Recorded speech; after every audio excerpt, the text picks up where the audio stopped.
vallas Äksi külas otse imekauni Saadjärve kaldal asuv jääaja keskus tähistas oma esimest juubelit. Lustimisi avastamisrõõmu on siin jagunud juba 5 aastaks. Täna on meil suur juubelipidu. Tegelikult on see juubel kestnud juba nädal aega. Alguse sai see siis esmaspäevast ja kulminatsioon ongi siis täna pühapäeval. Ja juubelipidu lõpeb Tanel Padari kontserdiga. Ja miks just Tanel Padar? Kes meil keskuses on varem käinud, teavad, et Tanel on tegelikult meil keskuse virtuaalgiid. Siis me mõtlesime, et juubeli puhul kutsume siis Taneliga päris ilus kohale siia.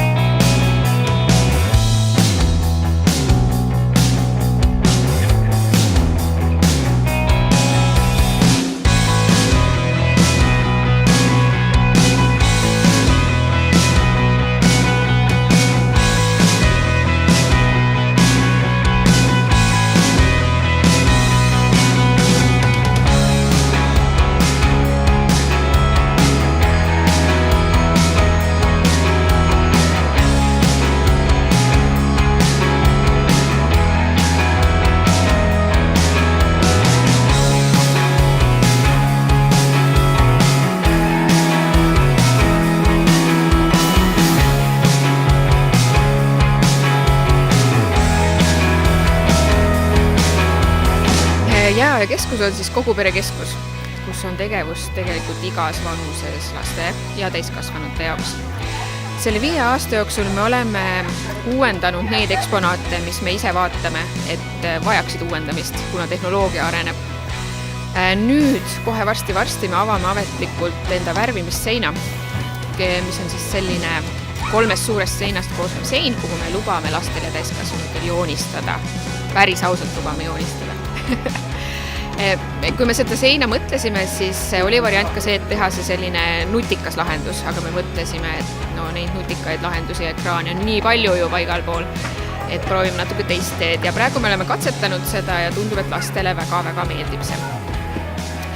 Lisaks me oleme uuendanud oma Kalevipojamängu, teinud selle natuke reaalsemaks.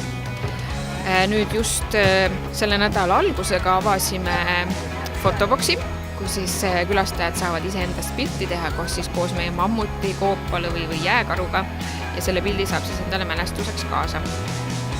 Ja kindlasti on meil plaanis nüüd sügisest uuendada kohviku osa ja natuke ka eksponaate. Ja miks tasub tulla uuesti Jääaja keskusesse, kuna meil on 3-korruseline maja, meil on üle 1500 erineva eksponaadi, siis tegelikult ühe külastuskorra jaoks on seda pisut liiga palju ja tasub käia mitu korda, sest siis saab sellise põhjalikum ülevaate. Suvel tasub kindlasti tulla Jääaja keskusesse ka sellepärast, et me asume väga ilusa Saadjärve kaldal ja suvel meil sõidab parv iga päev. Parv väljub vähemalt 5 inimese olemasolul ja parvepilet on 5 eurot. Ja parve juhtideks on meil keskuse giidid, siis, kes räägivad natuke Saadjärvest, räägivad Kalevipoja legende. See on selline mõnus lisa keskuse külastamisele.